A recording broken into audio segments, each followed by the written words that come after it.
Hello बच्चों, AB99 classes के इस लेटेस्ट वीडियो में आपका स्वागत है। आज मैं फिर एक नया वीडियो लेकर आया हूं जिसमें मैं बताने वाला हूं विद्युत द्विध्रुव के अक्षीय रेखा पर स्थित किसी बिंदु पर विद्युत क्षेत्र की तीव्रता। ये बहुत ही महत्वपूर्ण प्रश्न है बोर्ड एग्जाम की दृष्टि से। तो यदि आप चैनल पर नए हैं तो प्लीज़ चैनल को सब्सक्राइब कर दीजिए और यदि वीडियो पसंद आए तब वीडियो को लाइक कर देना। तो हम लोग चलिए इसको देखते हैं कि विद्युत द्विध्रुव के अक्षीय रेखा के कारण हमको विद्युत क्षेत्र कैसे प्राप्त होता है। और यदि आप हैबर विधि, संपर्क विधि, शीर्षकक्ष विधि जैसे इंपॉर्टेंट क्वेश्चन को नहीं देखे हैं तो मैं वीडियो का लिंक डिस्क्रिप्शन में दे दिया हूँ, उस पर क्लिक करके ज़रूर देख लीजिए क्योंकि आपको क्लास 12th में अच्छे नंबर लाने हैं। तो हम लोग सबसे पहले ये जानते हैं कि अक्षीय रेखा किसे कहते हैं। ये है एक ध्रुव और ये है एक ध्रुव। दो ध्रुवों को मिलाने वाली रेखा को हम लोग क्या कहते हैं? अक्षीय रेखा कहते हैं। तो हम लोग इस वीडियो में इसी अक्षीय रेखा पर कोई अन्य बिंदु मान लेते हैं और उस पर हम लोग देखेंगे विद्युत क्षेत्र। जैसे ये एक अन्य बिंदु है जिसे हम P माने हैं, इस पर हमको E ज्ञात करना है, यानी कि विद्युत क्षेत्र ज्ञात करना है। दोनों ध्रुवों के बीच की जो मध्य बिंदु है वो O है और यहाँ से यहाँ की दूरी क्या है? 2L है, यानी कि यहाँ से यहाँ तक का L और यहाँ से यहाँ तक का L है। और इन दोनों के बीच की दूरी मतलब इसके मध्य बिंदु से जहाँ हमको ज्ञात करना है उसकी दूरी R है। तो हम लोग सबसे पहले इसके कारण प्लस Q के कारण हम लोग देखेंगे कि इस पर कितना विद्युत क्षेत्र हो रहा है। फिर उसके बाद में माइनस Q के कारण हम लोग देखेंगे कितना विद्युत क्षेत्र हो रहा है। फिर उसके बाद में हम लोग दोनों के कारण देखेंगे कि परिणामी विद्युत क्षेत्र कितना आ रहा है। तो आइए हम लोग एक एक करके निकालते चलते हैं। सबसे पहले हम लोग देखेंगे प्लस Q के कारण विद्युत क्षेत्र। प्लस Q के कारण विद्युत क्षेत्र।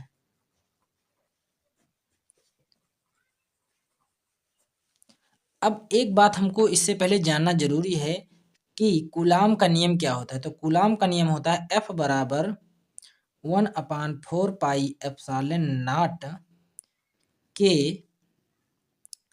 Into Q upon R square होता है। K का मान 1 होता है, इसलिए हम लोग बार बार K को लिखेंगे नहीं। तो ये कूलाम का नियम होता है, तो हम लोग इसी का प्रयोग करेंगे। सबसे पहले हम लोग यहाँ पर देखेंगे कि प्लस Q के कारण हमको विद्युत क्षेत्र कितना मिल रहा है। तो प्लस Q के कारण हम लोग निकाल लेंगे, इसको हम लोग E1 मान लेते हैं। ये B बिंदु B है दो ध्रुव, इसको हम लोग क्या मान लें? E1 मान लें। तो E1 बराबर क्या हो जाएगा? यही फार्मूला लगाएंगे 1/4 पाई एप्सिलॉन नॉट। निर्वात के लिए K का मान 1 होता है, इसलिए हम K का मान नहीं लिखेंगे, into Q upon R square. लेकिन हम लोग देखेंगे कि यहाँ से यहाँ तक की दूरी कितनी है। तो यहाँ से इस जगह से यहाँ तक की दूरी कितनी है? R है। और यहाँ से यहाँ का दूरी इतना हमको घटाना पड़ेगा। तो इतने को हम लोग क्या कहते हैं? इतने को हम लोग कहते हैं L। जैसे कि हम यहाँ पर लिख दिए हैं, अगर देखेंगे तो ये 2L था, तो 2L में से यहाँ तक की दूरी क्या है? L है। तो हम लोग इस R से इस L को घटा देंगे, तो हम लिखेंगे R माइनस L का होल स्क्वायर। ठीक, क्योंकि हम लोगों ने R से यहाँ तक की दूरी R थी, एक L को घटा दी है। इसको हम लोग कह देंगे समीकरण 1। और इसके बाद में इसी प्रकार से हम लोग देखेंगे कि माइनस Q के कारण इस पर विद्युत क्षेत्र कितना हो रहा है, यानी कि माइनस Q के कारण विद्युत क्षेत्र।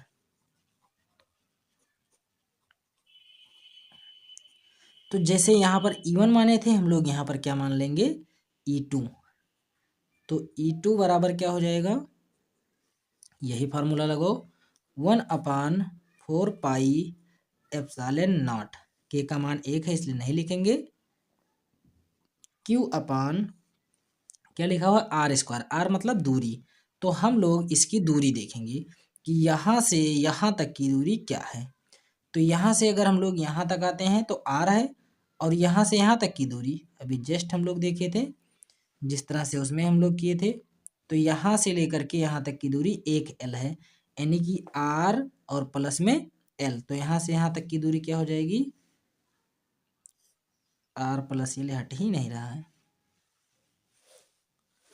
आर प्लस में एल का होल स्क्वायर। इसको हम लोग कहेंगे समीकरण 2। तो हमको यहाँ पर दो बातें पता चल गया कि माइनस क्यू के कारण हमको ये मिलेगा और प्लस क्यू के कारण हमको ये मिलेगा। अब हम लोग देखेंगे कि इन दोनों के कारण हमको क्या मिलता है, यानी कि कुल विद्युत क्षेत्र। क्या देखेंगे, कुल विद्युत क्षेत्र, विद्युत क्षेत्र। तो यदि हमको कुल विद्युत क्षेत्र निकालना है, यानी कि ई निकालना है, तो ई के लिए हम लोग क्या लगाएंगे फार्मूला, ई बराबर E1 माइनस E2। क्या लगाएंगे, E1 माइनस E2। तो सबसे पहले हम लोग E1 का मान रख देंगे। क्या रख देंगे, ई बराबर E1 का मान। E1 का मान कितना है, तो E1 का मान है 1/4πε0। तो लिखेंगे हम लोग 1/4πε0, 1/4πε0 दिखाई नहीं दे रहा होगा। E1 का मान कितना लिखेंगे, 1/4πε0, और फिर क्या है, इनटू में Q upon R minus L का होल स्क्वायर। फिर माइनस का चिन्ह लगा हुआ है, माइनस का चिन्ह लगा देंगे। फिर उसके बाद में E2 का मान, E2 का मान क्या है, 1/4πε0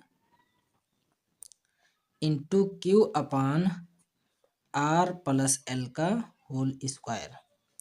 अब हम लोग अगर देखेंगे इसमें, तो ये हमको यहाँ भी दिख रहा है, यहाँ भी दिख रहा है, क्यू भी हमको यहाँ दिख रहा है, यहाँ दिख रहा है। तो हम लोग इसको और क्यू को कॉमन ले सकते हैं, है ना। तो हम लोग ले लेंगे कॉमन। तो देखिए ई बराबर क्या हो जाएगा, 1/4πε0, यानी कि हमने इससे बाहर निकाला है, और क्यू को भी निकालेंगे तो ये बन जाएगा क्यू। और बचा क्या, जब हमने इसे निकाल दिया, क्यू को निकाल दिया, तो यहाँ एक बचा हुआ है, 1/r माइनस एल का होल स्क्वायर, माइनस यहाँ भी क्यू निकल गया बाहर, तो 1/r प्लस एल का होल स्क्वायर। इसके बाद में हम लोग अब क्या करेंगे, हम लोग जानते हैं भिन्न का सवाल कैसे होता है, इसको इससे गुणा, इसको इससे गुणा, और इसको इससे गुणा कर देंगे। तो ये इधर जब गुणे में जाएगा तो क्या हो जाएगा, ई बराबर Q अपान 4πε0, इधर जाएगा तो क्या होगा, आर प्लस एल का whole square minus R minus L का होल स्क्वायर। फिर उसके बाद में बट्टे में ये दोनों आपस में गुणा हो जाएंगे, यानी कि आर माइनस एल का whole square into R plus L का होल स्क्वायर। यहाँ तक हमारा फाइनल हो चुका है। इसके बाद में हम लोग आगे देखते हैं, आगे क्या होगा। हम लोग फार्मूला जानते हैं ए प्लस बी का होल स्क्वायर और ए माइनस बी का whole square. A plus B का होल स्क्वायर होता है A square plus 2ab plus B square, और ए माइनस बी का होल स्क्वायर का सूत्र होता है A square minus 2ab plus B square. तो हम लोग यही फार्मूला लगा देंगे। तो सबसे पहले ई बराबर Q अपान 4πε0 इंटू आर, देखो ए मान ले, इसको बी मान ले, तो ए प्लस बी का होल स्क्वायर। तो यहाँ क्या आ जाएगा, यहाँ आ जाएगा आर स्क्वायर प्लस में 2RL प्लस एल स्क्वायर, इसको लगा देते हैं ब्रैकेट, माइनस आर एल यानी कि ए बी, तो ए माइनस बी का होल स्क्वायर, तो क्या हो जाएगा ए का स्क्वायर यानी कि आर का स्क्वायर माइनस 2 RL और फिर प्लस में एल का स्क्वायर। फिर उसके बाद में हम लोग नीचे देखते हैं, नीचे हमारा क्या हो जाएगा, आर से आर का गुणा तो आर स्क्वायर, एल का एल से गुणा तो एल स्क्वायर, प्लस माइनस क्या हो जाएगा माइनस। अब इन दोनों का होल स्क्वायर, क्यों, क्योंकि यहाँ भी स्क्वायर था यहाँ भी स्क्वायर था, इसलिए हम लोग क्या कर दिए हैं, होल स्क्वायर कर दिए हैं।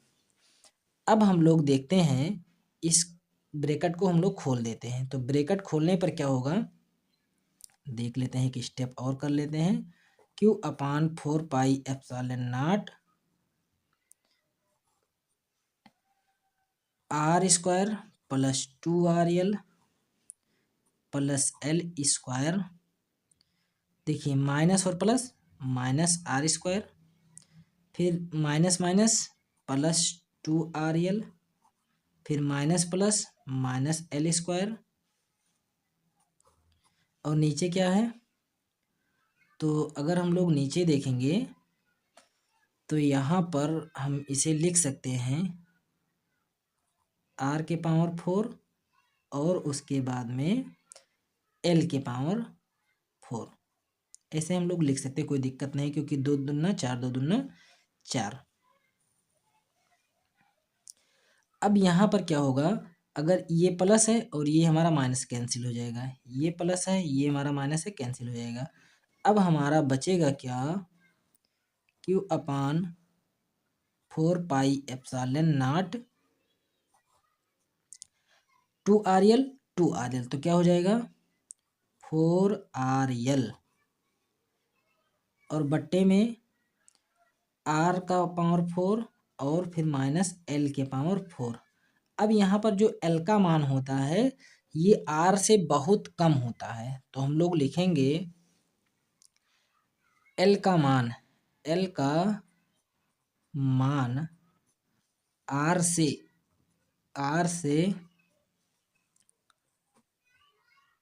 अत्यधिक कम होने के कारण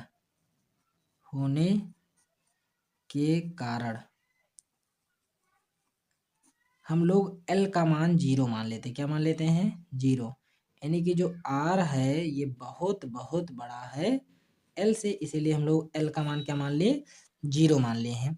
तो जब हम लोग L का मान 0 मान लेंगे तो क्या हो जाएगा, Q/4πε0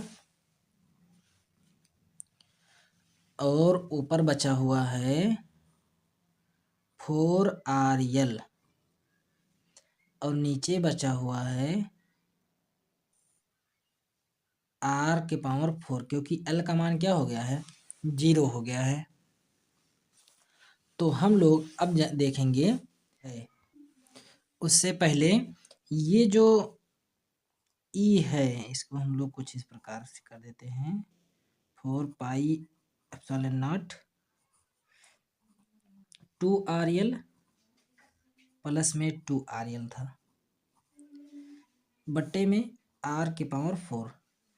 तो यहाँ पर क्या होता है कि अगर हम लोग देखें तो यहाँ पर R की संख्या कितनी है 2 है और L की संख्या भी यहाँ पर देखेंगे तो 2 है, तो ये जो एक R है इसका एक R इसके एक R से कैंसिल हो जाएगा, तो यहाँ पर क्या बचेगा E बराबर Q/4πε0 डॉट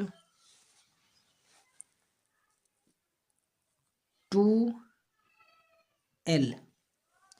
देखिए यहाँ का जो R था, जो ये R था, इस R को हम लोग क्या कर दिए हैं, इस R को हम लोग कैंसिल कर दिए हैं, क्या कर दिए हैं कैंसिल कर दिए हैं इसके एक R से।